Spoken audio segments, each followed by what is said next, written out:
Tak řekni, až pojedeš. Přijedu. Jo, bezva. Tak je půlka února, já jsem Move, sedíme v Porsche 911 a jedeme na Sosnový zasněžený okruh. Cesta je z poloviny zasněžená, zmrzlá a z poloviny suchá.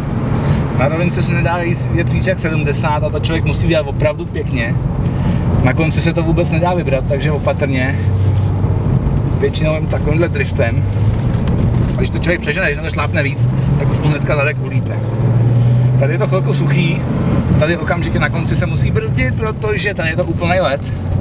Takže tady krásně všichni vyjedou ven, tady z ty dráhy, včetně mě. Tady se fakt musí jet s krokem, jinak se to okamžitě utrhne. Tady chvilku je to suchý, ale zase ne úplně, takže permanentně bokem. Tady je kousek suchý, který se dá jet pod plynem, ale na konci tady je to namrzlý a všichni vylítnou tamhle ven z dráhy, jo. Teďka to chvilku jde, je to chvilku suchý, tady na konci brzdit a tady se to krásně dá projet, protože tady to fakt docela drží. A tady se to dá krásně pod plynem při konci a tady brzdit. No a tady to je zase znova namrzlý, takže jo.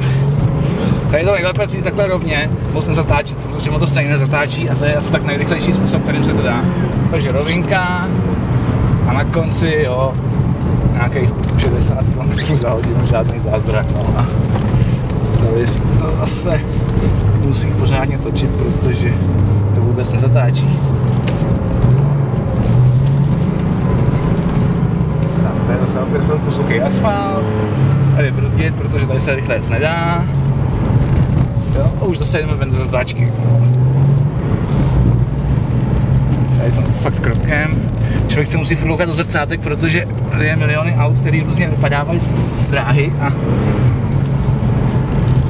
když to auto jede, tak většinou už to nemůže potom řídit a samozřejmě určitě nechci je. No, to je přesně ono, jo. Hodinky, jo. Paráda. Tak, naštěstí to je dost unikových zón, takže naštěstí moc nehrozí.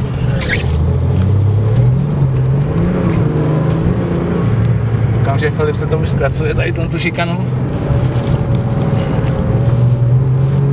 Tak opět chvilku suchý asfalt, co se dá a tady brzdit, můžu hnedka na brzdy.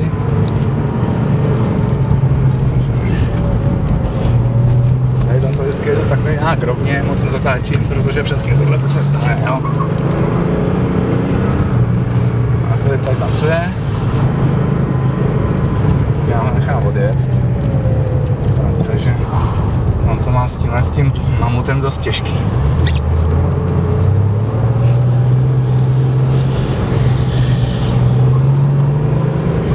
Zkouší si drifty.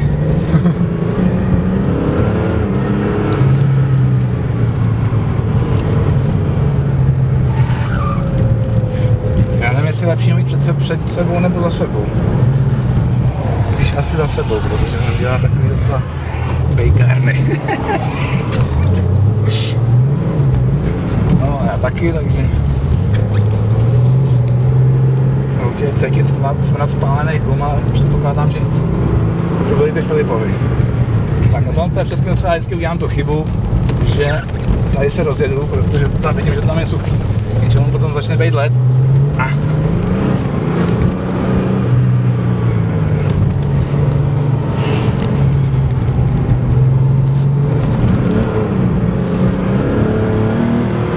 Už tady brouzdáme skoro hodinu a čtvrt.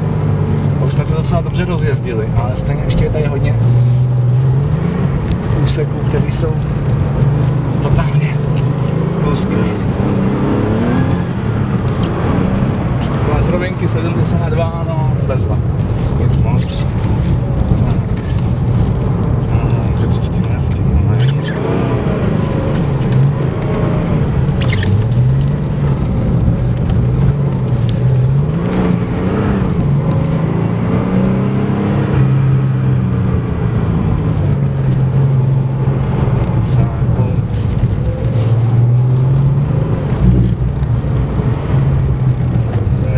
Na ledě.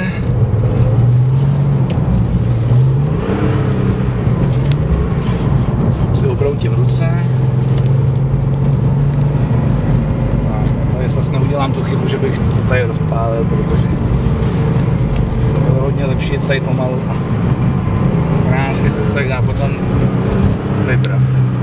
Tak tady to naštěstí moc neklouže, tady tam ta šikana.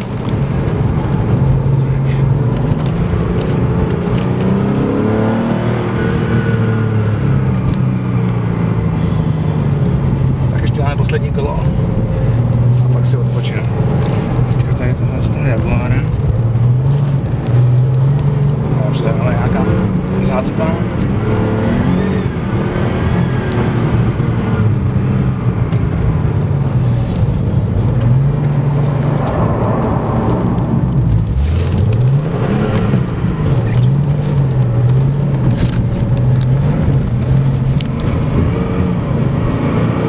V tom povrchu, kdy je jedno kolo na mokrým, nebo spíš na kluským a druhý na suchým, se permanentně zapíná tady ten automatický stabilizační systém z toho zadního diferenciálu. Jinak tomuto auto nemá nic dalšího, jenom ten samosvor vzadu a ABS. Tak jsme si zase udělali výlet mimo cestu, bez vám kecám a dávám pozor.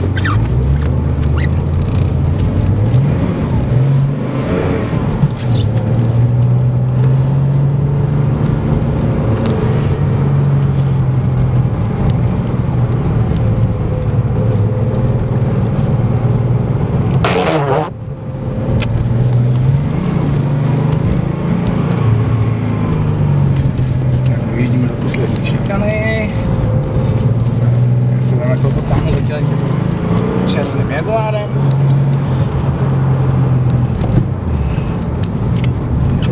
A výjezd.